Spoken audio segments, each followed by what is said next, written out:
Good evening. Good evening. Good evening, Sabina. Hi, Donna. I'm Sabina Simonson. I'm the Outreach Services and Volunteer Coordinator for the Thomas Huntington Library. And welcome, we are having a special treat for you today with live music. Oh, good. And not only the clarinet, right, but you recorded the piano yourself too. So Susan is actually accompanying herself. Which is totally cool. I cannot even read music. I can sing, but I can't read the music. If somebody sings something, I can then follow that and sing that as well. So I am always so impressed when somebody can take this piece of Greek and turn it into something so beautiful as you do. Susan Jones lives on Tillman Island, having migrated eastward from Portland, Oregon via Minneapolis, Indianapolis, and Washington, D.C. She's a professional musician and a librarian. Yay! Yes. That still doesn't mean that I can read music. She began writing a vocabulary verse when, as a corporate librarian, fellow employees picked up on her delight in words and in her very dry and fun sense of humor and asked her to begin a word of the week service via the company's email system. And this was the seed that grew into her book, Words, Vocabulary, Verse, A to C, and back again, a rhyming romp through the alphabet, compiled from her collections of light verse. This is here for sale, and so is her other book. And a CD, I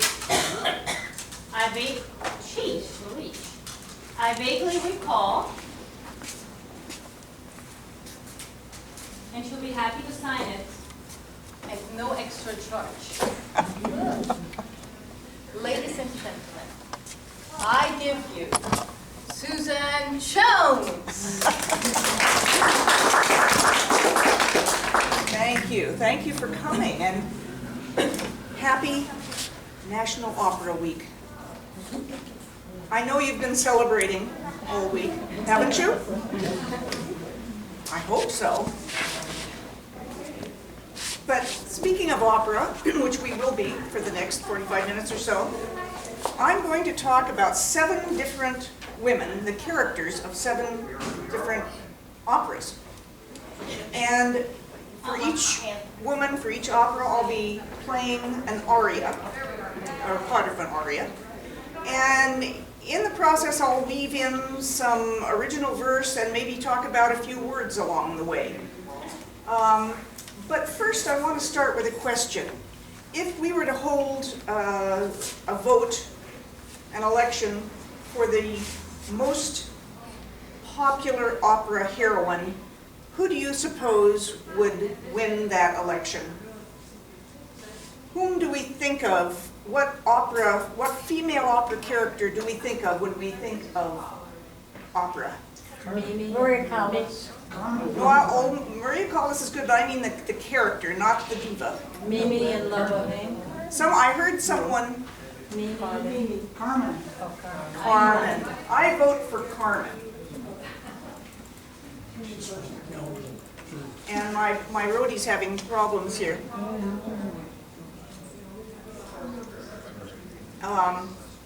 15 minutes ago it worked perfect. But anyway, I have to wonder why Carmen intrigues us, particularly we women. Why does Carmen intrigue us? She's been described, among other things, as fickle, rebellious, knowing no laws, seductive, unattainable. Is it her character that makes the opera so compelling, or is it the music that we love, the Toreador song and her own arias?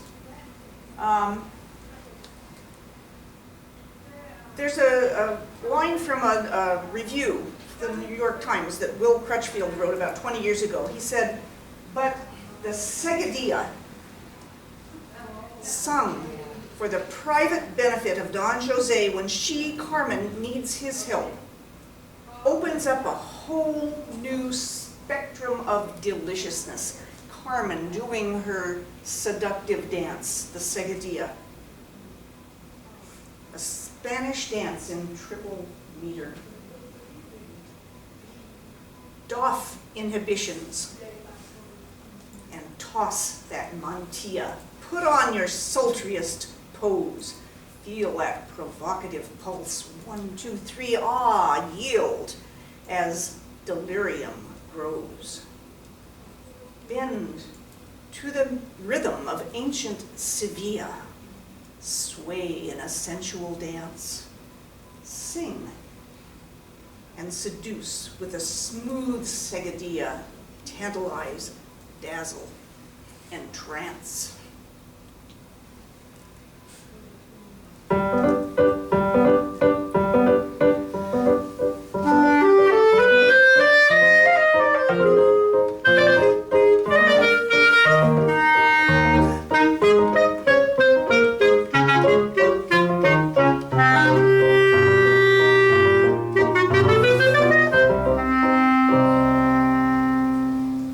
So, do we women want to be like Carmen?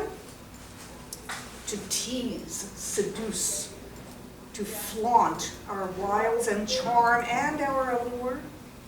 Perhaps we'd be a Delilah, controlling some poor wooer with our guile and with our powers to tempt and tantalize. Yes, we could flower as vamps or Loreleis, flout convention, and make up our own rules using artifice. We'd play those guys for fools, and using minds and bodies, take command. Our men resign to eating from our hand until, like Don Jose, their eyes see red, and we, like Carmen does, end up quite dead.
Speaking of herself in the third person, Carmen says, never will Carmen give in. Free she was born, and free she will die. Carmen goads Don Jose, her crazed, jealous, jilted lover, whom you may recall left his sweetheart and went AWOL for Carmen, while Carmen's new lover, and who was that? The Toreador. While her new lover, Escamillo, is wowing crowds in the bull ring. Carmen was first performed in March 1875. So, who is our next opera heroine? I'll give you some clues. She's about the polar opposite of Carmen. Not as far as beauty, because of course she's similarly beautiful, aren't all opera heroines? But her beauty is of a simpler, purer kind, more innocent. She's a simple, small-town girl, naive.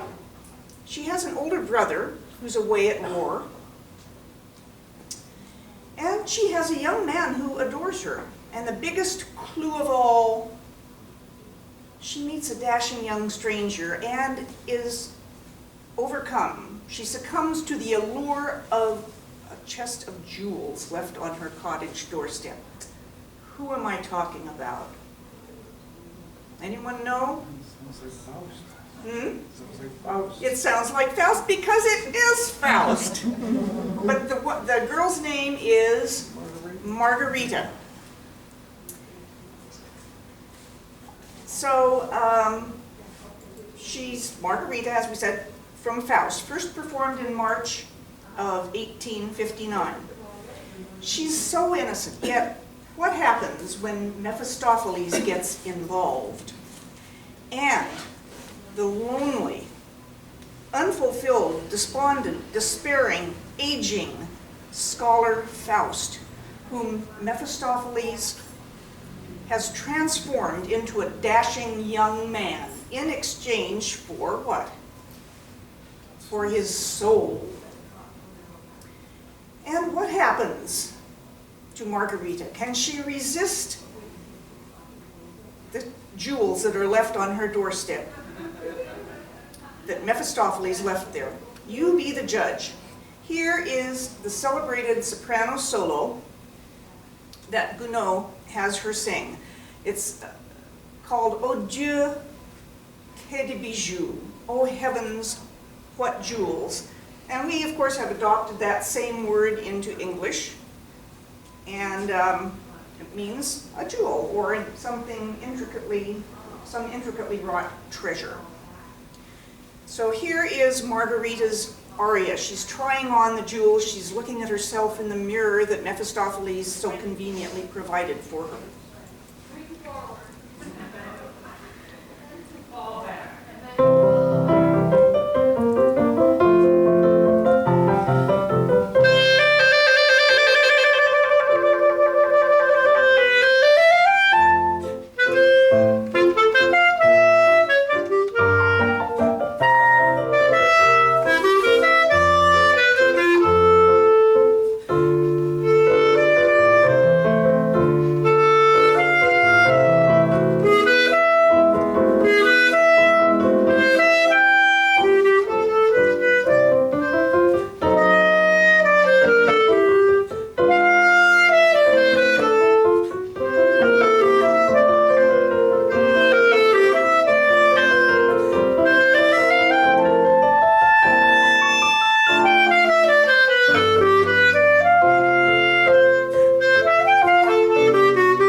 The gems did have a bewitching effect, and Margarita's life was never the same. Seduced by Faust, and then seemingly abandoned by him, she bears his child 9 months later, and is ostracized by all but a few. And when her brother returns from war, he denounces her and disowns her as he lies dying from wounds inflicted by Faust in a duel. Can it get much worse? Our final glimpse of Margarita is of her in prison, there for the murder of her infant, and with Faust trying to persuade her to flee with him, and with her soul forgiven, rising to heaven. And I keep looking for news reports about the jewels having been found, but I don't find anything. So they went the way of all operas, I guess. Now we're going to go to a third heroine.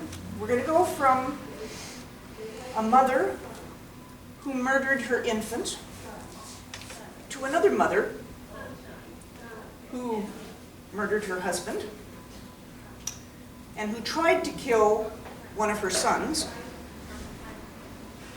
And if that weren't enough, she then proceeded to fall in love with him. And he, in turn, fell in love with his sister. That would be his mother's daughter. Anyone know the woman I'm talking about? Or the opera, they have the same name. Hmm? Not Electra. No. 5 syllables. Oh, let's tell them. It's Semiramide by Gioacchino Rossini, first performed in February 1823. Now, if you can believe it, Semiramide, as we said, falls in love with someone who is in love with her own daughter and who turns out to be her son, the one that she had tried to murder. So I tried to put the story to verse, and here is what I ended up with.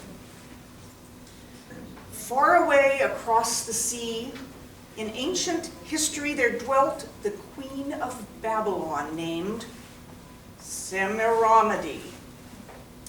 Palace, gardens, fortune, wealth, vast quantities accrued, along with husband, king, and the obligatory brood. But look a bit more closely. Things aren't quite the way they seem. This family is abnormal to the max, in the extreme. Semiramide has slain her husband, aka the king. Her son helped out, her aid in crime. And here's another thing. They also tried to kill her other son, that's son one's brother, this deadly duo, treacherous twosome, savage son and mother. Now, 15 years or so have passed when this, our tale, begins. Son 2 returns, unrecognized by his own next of kin. Believe or not, he's now commander of his mother's forces. Misunderstandings fill this plot. Son number 2, of course, is unaware they're all akin. He's certain, though, of one thing. He loves that princess, his own sister. This we hear him sing. Now, his mother hears this song of love, but sadly gets it wrong. She thinks the tune's for her, and she responds with her own song. Well, aria, actually, we call it in opera. Yes, she thinks, based on what she heard her son sing, that he's got the hots for her, and she knows that she's pretty taken with him.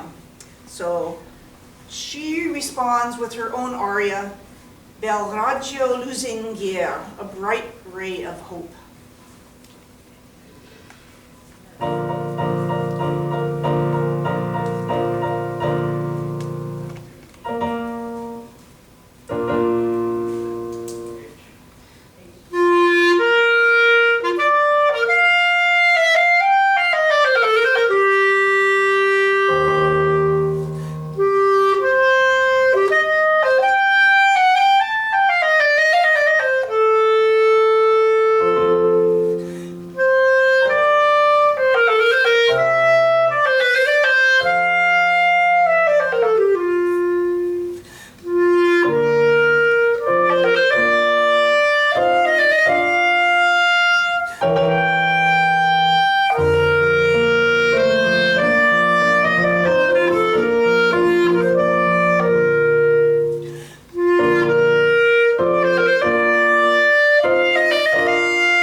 devil's in the details, and I think I'll skip a few. You may have guessed, though, someone's dead when this art opera's through. And if your guess is Semiramis, well then, your guess is wise. And if you guess who done it, you win a little prize. So who do you suppose was responsible for Semiramis' unfortunate death? She probably kills herself, I don't know. Well, she should have, but no. No, it was actually the son returning whom she thought loved her and who actually loved his own sister. Now, you get extra credit if you can name any of the other characters in the opera. Does anyone know the names of either of the two sons? Her son in crime was Assur, A-S-S-U-R. Arsace, A-R-S-A-C-E, was the returning son. Her daughter, Azima, and even the husband, the slain husband, his ghost has a role in the opera, and his name was Nino. And one other tidbit, which I think is fairly interesting and amusing, is that the role of Arsace, the returning son, is what we call a pants role, which means that it was done by a contralto. I think that's a little bizarre. But then opera is bizarre. Wonderful, but bizarre.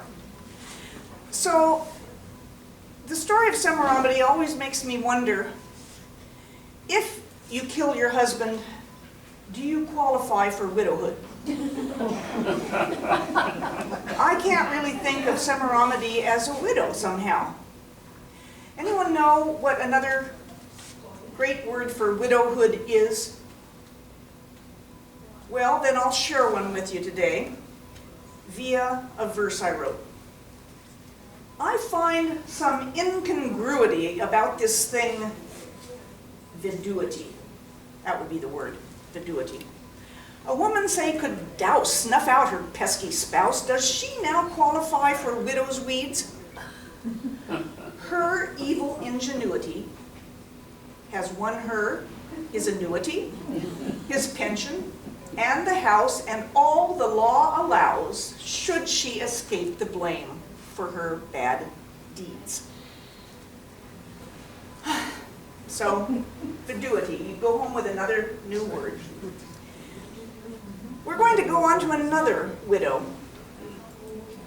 This one, I don't think killed anyone. In fact, she was known to be rather, how you say, merry. So, what opera do you suppose I'm talking about? The Merry Widow. The Merry Widow, yeah. She loves parties. She's not murderous.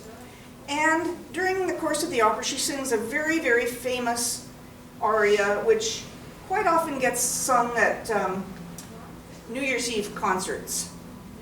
So we've already decided what we know now that it was by Franz Lehár.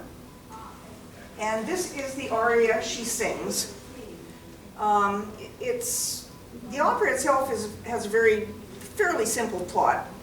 She meets someone whom she knew years ago, and they were sort of sweet on each other then, but this solidifies it. So it's a pretty happy opera, I'd say. And of course, we all love this song. And if you feel like humming along or singing along, you can do either German or English.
from one party girl to another.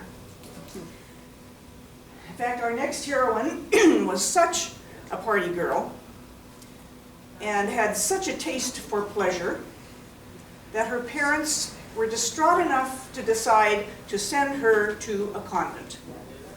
And as the opera begins, she's on her way there. Anyone know what opera I'm talking about? A young woman on her way to a convent. Well, this opera was by Jules Massenet, Manon Lescaut. First performed January 1884. And the young woman, of course, is Manon. And the opera is based on a novel by Antoine François Prévost with the hefty title of L'histoire du Chevalier des Grieux et de Manon Lescaut. Prévost, the author, was briefly Abbé Prévost, a member of the strict Benedictine order. And Massenet lived in the same house with Abbé Prévost when Prévost was writing this novel. So here's a quick summary of the opera's plot. Girl meets boy.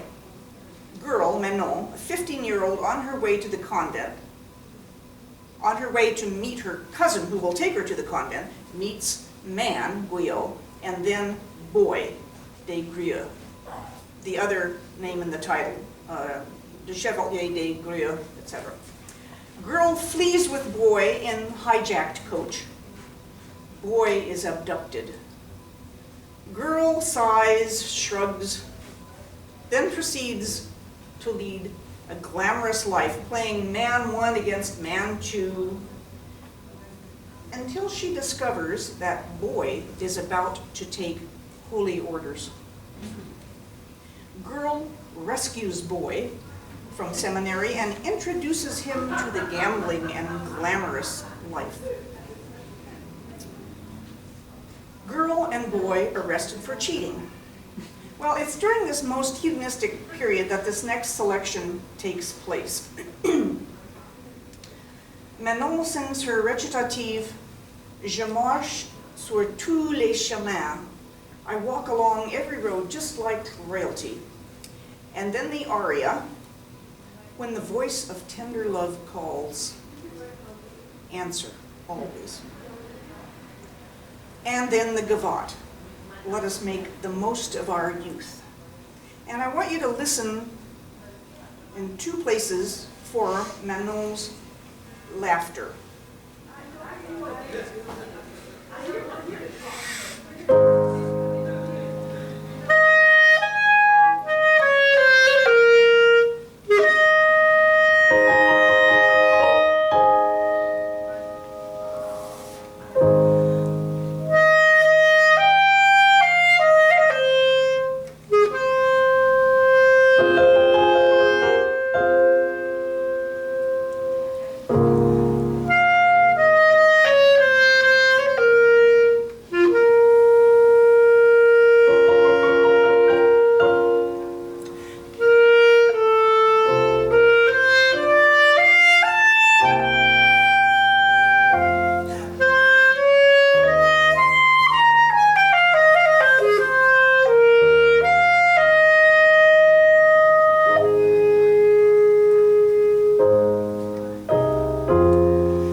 end on, considering that Manon dies a miserable death and a broken character.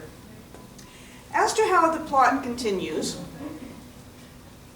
Des Grieux, arrested with Manon for cheating, is sprung by his father, but Manon dies on her way to the penal colony. But not before one last dying duet with Des Grieux, of course. We always have to have that dying gasp of music. Now, a contemporary of Massenet and Prévost, Guy de Maupassant, wrote that the character of Manon was typical of women. And he said her character was one of instinctive perfidy, and that she was sincere in her deception and frank in her infamy. Don't you think that's sort of the eternally feminine? We just can't help it. C'est la vie. Involuntary perfidy is second nature, maybe first. We're born with it. We're blessed or cursed with tendencies inherent to deceive, sincerely prone to love and leave, artless in our artifice, benign in our bamboozling bliss. One more Manon question. Do you know who else wrote an opera by the same name, Manon Lescaut? Junie. Right! He's right. Absolutely. Very good. I might mention that the arias that I've played so far, I have taken from a book that was arranged, of arias, opera arias arranged by a good friend of mine, Richard Stoltzman, also a fantastic clarinetist. And he arranged them and put them into a lovely book, and I have taken my editing pencil and have cut out a lot of them to make it a more wieldy length. But I thank him for the use of his wonderful arrangements. The next ones are not by Stoltzman, but I do want to give credit to him. So we're going to go on with another woman from another Massenet opera. And there's a convent involved in this one too. Any clues, any thoughts on what it might be so far? Thais. Thais. This is the guy to consult. Another kind of woman. And what kind of woman was Thais? She was, we find in a couple operas this kind of woman, she was a courtesan. And to meet her, we have to go to another time and place entirely. It's set in Roman Egypt. So Thais by Jules Massenet, first performed in March 1894. Now, how do we summarize the opera? Well, since I'm a fan of verse, I tried to do it in verse. So here is the story of Thais. There once was a monk of the Cenobite bent, on a mission from God, his the fervent intent to Christianize Thais, to show her the light, this courtesan, mademoiselle of the night, devotee of Venus. He sought to convert her with warnings of hellfire and did disconcert her with graphic details of eternal damnation. Thais had a transformative meditation. She turned from her profligate, vacuous fun, renounced her wild ways for the life of a nun. He should have been happy, this Cenobite friar, but he wasn't. Conflicted in faith and desire, he cried out, "O Thais, O priestess of Venus, my motives were holy and pure, but between us, my passions have shifted. They're out of control. I'm yearning right now for your body, not soul. He forswore his priestly vows, threw in the cowl, and hied himself back to her convent. Now, how our tail end? Well, by now, you have surely surmised it's opera. He gets there and, yes, Thais dies. So this is the converting meditation. Now she really, it really wasn't a meditation in which she decided to become a nun for Christianity's sake. She was really thinking that as the years pass, these charms of mine will also pass. And how can I make a living when I'm no longer this sex pot? So that's really what she's thinking about. Now, as I play, I want you to think of a couple things. For whom did Massenet write this meditation? And what is the name of the Cenobite monk?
So, whom did Massenet write that for?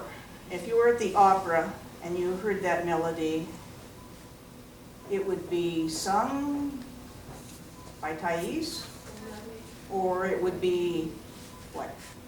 It's a violin solo. Oh. And the piano part is a harp part. So you hear it, violin and harp. And it's a very, you've probably heard it before, right? Most of you have heard it before. It gets played in church a lot for special music because, well, it sounds like it's churchy. And it has the right kind of name, meditation. What could be better? Okay. You're in luck. This is our last opera heroine.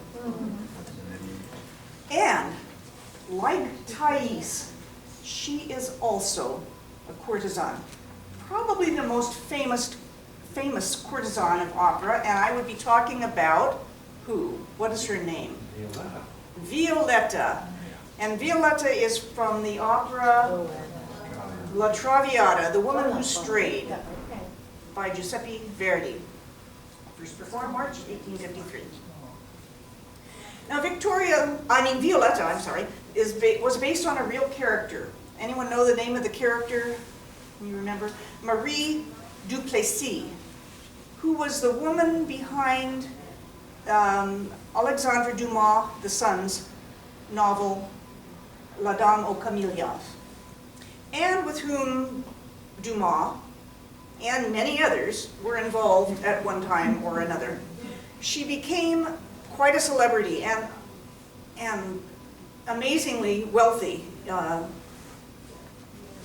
in addition to being just feted for being who she was.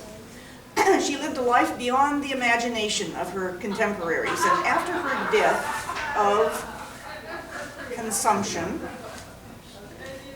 when her possessions were auctioned off, among those gawking was Charles Dickens, who marveled and speculated on the life she must have led. Now, Verdi's heroine is Violetta, not Maria. Violetta Valerie. And how do we describe her? Any adjectives come to mind? Well, I found this line from Airplane 2, the sequel. I can sum it all up in just one word.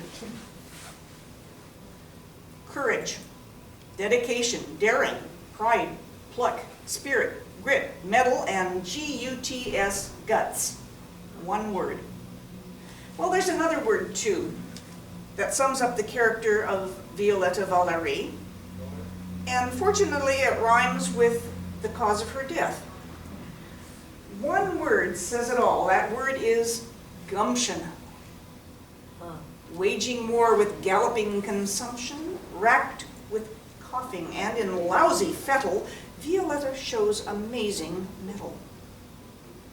Belting out those arias and duetti, persevering, firm, devoted, steady, noble, ultimately sacrificing. Doomed to die, no medicines sufficing. Our unofficial armchair diagnosis: she won at love, but not tuberculosis. And she did sort of win at love too, because she fell in love, of course, but the father of the beloved in her life put up barriers wherever he could. He was dead set against their being together, and she kind of finally won him over. But towards the beginning of the opera, she sings a very, very famous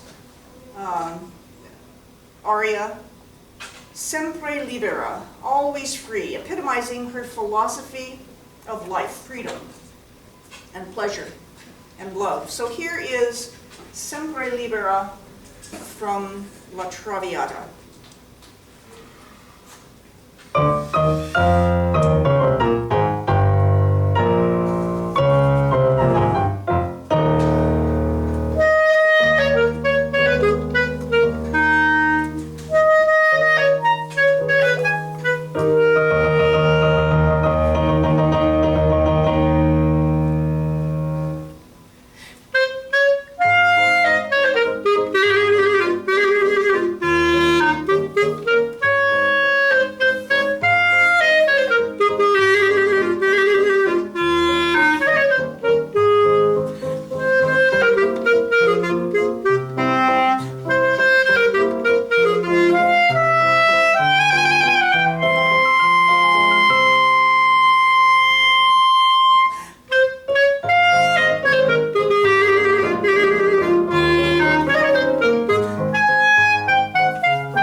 If you have any questions, I'm not an expert on opera by any means, but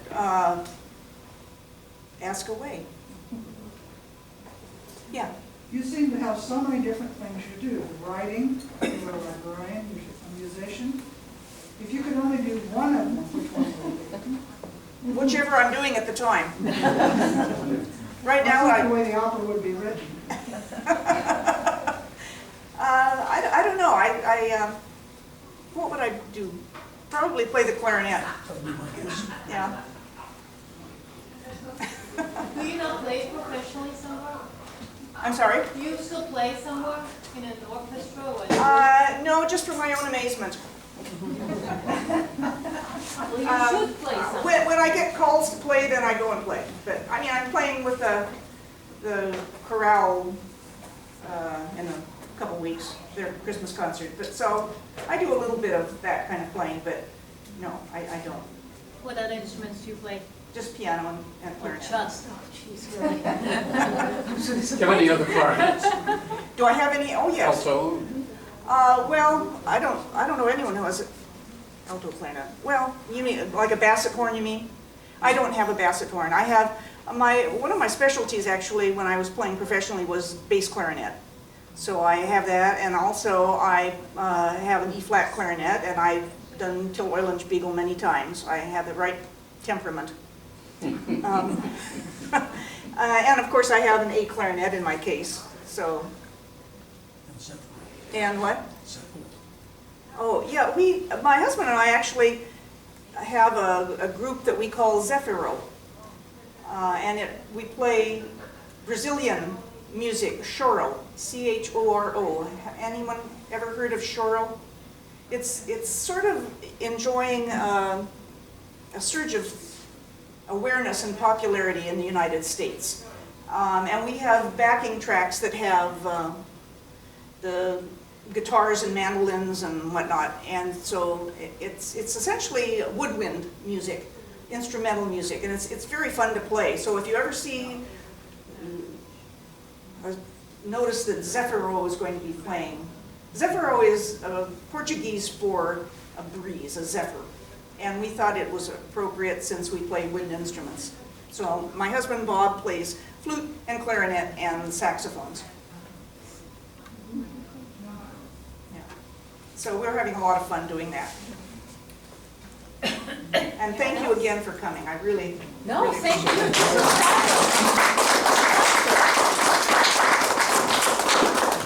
The commercials. Have a good evening. Enjoy yourselves. Thanks for coming. And if you want to buy, it's only $3.